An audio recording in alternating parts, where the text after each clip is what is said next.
Commander Arya Kade carried only one bag, not because she had nothing left, but because she had learned something after years in space. Grief grows heavier when you carry too much of it. So she traveled light. The corridor of Outpost Halcyon 12 was quiet. Deep space stations always sounded like that during low cycle. Soft machines. Low humming gravity. Air filters breathing slowly through the metal walls. Blue lights stretched across the hallway. Cold and calm. Arya walked toward docking bay 3. Her boots moved slowly. Each step echoed. Each step felt final. No one stopped her. No one stopped her. No. I asked questions. Officially, the Interstellar Coalition had not removed her. They simply reassigned her. The message arrived 3 weeks earlier. Short, professional. Clean human instructors were no longer required in the Juvenile Adaptive Combat Initiative. Budget restructuring. Program. Consolidation. Operational efficiency. Words designed to feel painless. But Arya understood exactly what they meant. The cubs were no longer her responsibility. They would be transferred to a different training facility. New instructors, new rules, new lives. Arya read the message once, then again, then a third time. Her hands began shaking during the 4th reading, because this assignment had never been about combat training. Not really. When she first arrived 14 months earlier, she expected discipline drills, tactical lessons, strategy simulations. What she found instead were 7 small survivors, 7 children from 7 destroyed worlds, and none of them knew how to sleep peacefully anymore. Arya reached the midpoint of the corridor. Her bag shifted slightly on her shoulder. Inside were only a few uniforms, a data tablet, and a small stack of folded drawings. She touched the inside pocket of her jacket. She could feel the soft edges of the paper. Those drawings had been given to her months ago.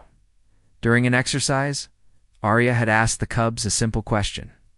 Draw what safety looks like. Every single drawing showed the same thing, her. Sometimes as a human, sometimes as a giant shield, sometimes as a tall wall standing between fire and small figures. One drawing showed her as a tree, roots spreading wide. Beneath the ground, holding the soil together, the artist of that drawing was me. Lumi belonged to the Valari species. Small, gentle, skin glowing with soft colors. Valari, motions appeared through light patterns. When Lumi felt safe, her entire back glowed warm gold. Arya had seen that glow many times, and every time it made the station feel less cold. The first cub who trusted her was Kiri. Kiri was Lathari, silver fur, bright gold eyes, 4 narrow ears that twitched constantly. Kiri had the mind of a strategist, always watching, always calculating. On Arya's 3rd night at the station, Kiri appeared outside her door. No knock, no sound, just a quiet presence. When Arya opened the door, Kiri looked up calmly. The others are experiencing nightmare cycles. Kiri spoke slowly in careful standard language. Your presence reduces fear levels. Then Kiri added one more sentence. You make the room safer. That night, Arya sat in the common room until every cub fell asleep. Then she returned the next night and the next. After 2 weeks, it stopped being an assignment. It became the most important part of her day. Droven was the loudest of the cubs, a young Craxian, dark armored scales, bright eyes, endless energy. Droven liked to act fearless. He challenged every training exercise, but he always sat next to Arya during briefings, as if he needed to confirm she was still there. Tarek was different. Tarek spoke very little. He came from a world destroyed during the Outer Colony collapse. Tarek carried silence like armor, but sometimes late at night, he stayed after training. Just sitting in the room, eventually he began speaking. Small pieces of memory, small pieces of pain. Arya listened to every word. Slowly Tarek began sleeping again. There were the Saren.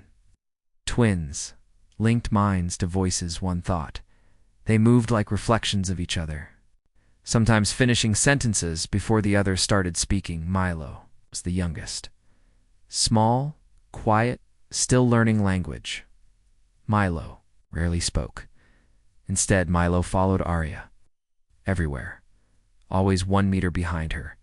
Never closer. Never farther. Arya never asked why. Some things children explain through distance instead of words. 14 months. Passed quickly. The cubs learned, they grew stronger, they laughed more.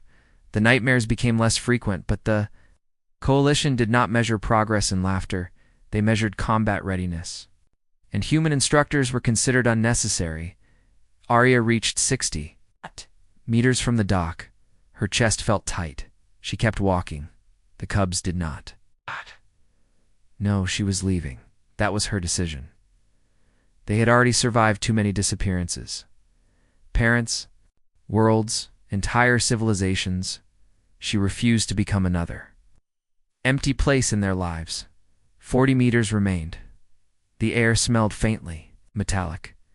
Recycled station air always carried that scent. Arya focused on her breathing, slow. Steady, just reached the dock. Board the transport, leave quietly. Then something stopped her. Her body refused the next step.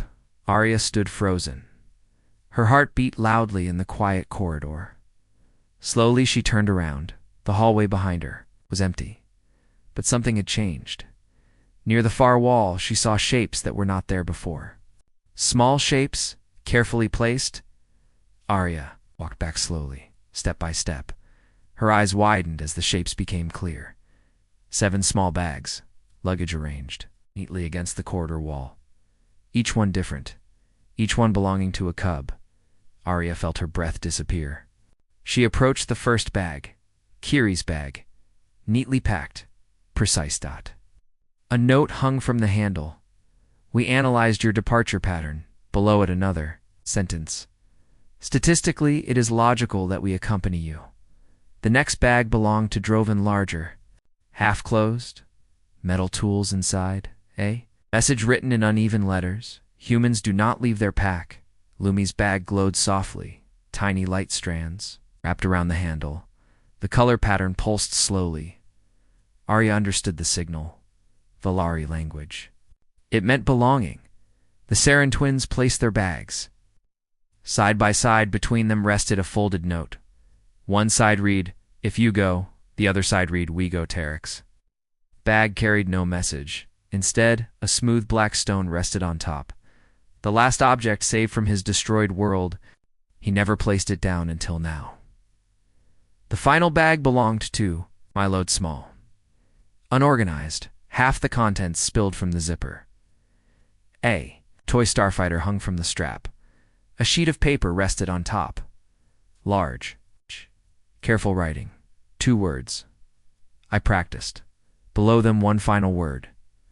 Stay. Arya stood in the quiet corridor. 7 bags. 7. Silent decisions. Something shifted inside her chest. Not pain clarity, the kind soldiers feel during decisive moments. Suddenly the future was obvious. Arya turned around. She walked back to the command terminal near Docking Bay 3. The screen activated. A message window opened. She typed slowly. Reassignment declined, Instructor. Aria Kade requesting permanent placement in Juvenile Program Unit C. 9. She paused, then added one more line. Reason they chose me. Arya sent the message. Then she returned to the corridor. She sat on the floor beside the luggage and waited. The hallway remained silent. 30 seconds passed. Then running footsteps echoed. Milo rushed around the corner. Milo collided into Arya's knees and wrapped small arms around her. Holding tightly, moments later the others appeared. Kiri walked forward calmly, but the tips of her ears trembled. Droven arrived next, trying to look brave. Lumi, it glowed bright gold. The Saren twins moved together, perfectly synchronized.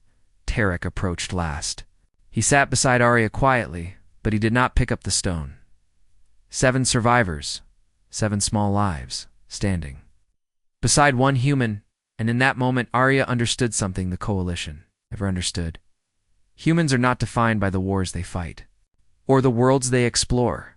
Humans are defined by something quieter. Humans are the ones who stay, the ones who sit beside frightened children in the dark between stars, and refuse to let them face the universe alone. Sometimes survival is not the bravest act. Sometimes the bravest act is simply staying. If you enjoyed this story, subscribe for more journeys across the galaxy, because out there among the stars humanity is still learning what it truly means to stay. If this story touched your heart, make sure you subscribe to Neon Cub Tales, because Harivari Story Bravest, the humanity shines brightest in the darkest corners of the galaxy. If you enjoyed this story, hit the like button so more people can discover it. Share this video with someone who loves powerful sci-fi stories, and tell us in the comments, what would you do if you were in Arya Kade's place? Would you live, or would you stay? Thank you for watching. This is Neon Cub Tales, where small alien cubs and brave humans create the most unforgettable stories. See you in the next adventure among the stars.